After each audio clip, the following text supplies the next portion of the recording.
অহা মাঘ মাহত আমি অসম লাইফৰ তৰফৰ পৰা কাহিনী ভাওনা সমাৰোহৰ আয়োজন কৰিব বিচাৰিছোঁ।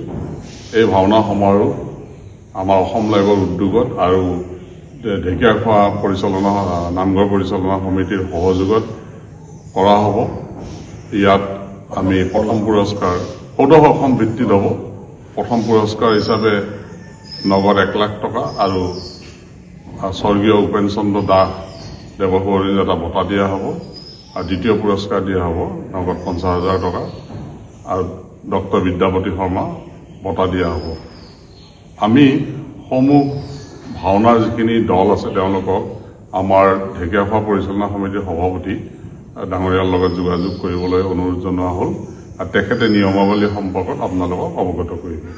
মহাপুৰুষ শ্ৰী শ্ৰী মাধৱেশ্বৰী ঢেকীয়াখোৱা বৰনামঘৰত আমাৰ অসম লাইভৰ স্বত্বাধিকাৰী নাথ ডাঙৰীয়াই 5 দিনীয়া কাৰ্যসূচীৰে তেখেতে ভাওনা সমাৰোহ আয়োজন কৰিবলৈ প্ৰভু ভগৱন্তৰ চৰণত সেৱা লৈ আগবাঢ়িছে আৰু অসমৰ বিভিন্ন অঞ্চলৰ ৰাইজে ইয়াত আমাৰ ভাওনাত অংশগ্ৰহণ কৰিব পাৰিব।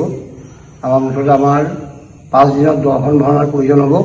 সেয়ে আমি নাটকৰ পাণ্ডুলিপিৰ বিষয়ে পিছত আলোচনা কৰিম আৰু দিন বাৰ আমি এতিয়ালৈকে সিদ্ধান্ত কৰা নাই, কিন্তু আমি মাঘ মাহতে পাতিম বুলি ভাবিছোঁ।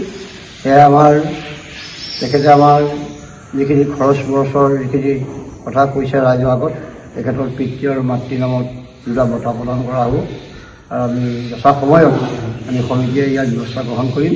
সেয়ে তেখেতক এই সুযোগতে যে এখন ভাওনাই 7টা সভাৰ সাৰ, যেতিয়া আমাৰ 10খন ভাওনা হ'ব তেখেতৰ প্ৰভু ভগৱন্তই কৃপা দৃষ্টি মিলাব। সেয়ে যে গুৰুজনৰ কলা কৃষ্টি সংস্কৃতি ৰক্ষা কৰিবলৈ অসমৰ এনেকুৱা সুযোগ্য সন্তান আমাক খুব প্ৰয়োজন হয়।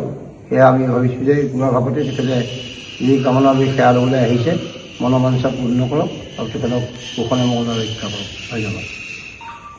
মহাপুৰুষ শ্ৰী শ্ৰী মাধৱেশ্বৰী ঢেকীয়াখোৱা বৰনামঘৰত আজি পুৱাৰ ভাগতেই অসমৰ সুযোগ্য সন্তান অসম লাইভৰ স্বত্বাধিকাৰ নৃপেন দাস ডাঙৰীয়া পুৱাতে গুৰুজনৰ ওচৰত সেৱা জনাবলৈ আহিলে আৰু তেখেতে খালি গ্ৰন্থ তেখেতে প্ৰকাশ কৰিছে।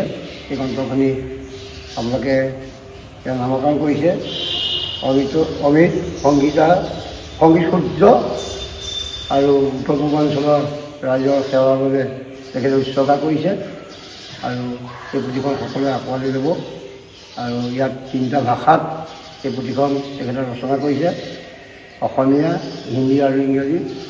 আমাৰ বাহিৰৰ লোকসকলেও এই পুথিখন পঢ়িব পাৰিব আৰু তেখেতক আমি এই সুযোগত আশীৰ্বাদ কৰিলোঁ যে আমাৰ অসমখনৰ যথেষ্টখিনি কৰিবলগীয়া কাম আছে, উঠি অহা প্ৰজন্মক আগবঢ়াই লৈ অহা বহুতো কথা আছে। সেয়া আমাৰ গুৰুজনৰ কলা কৃষ্টি সংস্কৃতিকে আদি কৰি পূৰ্বপুৰুষসকলৰ যি আমাৰ সংস্কৃতি থৈ যোৱা সেইখিনি তেখেতে ৰক্ষা কৰিব বুলি প্ৰভু ভগৱন্তৰ চৰণত পুৱা ভাগত আমি আশীৰ্বাদ প্ৰদান কৰা হ'ল।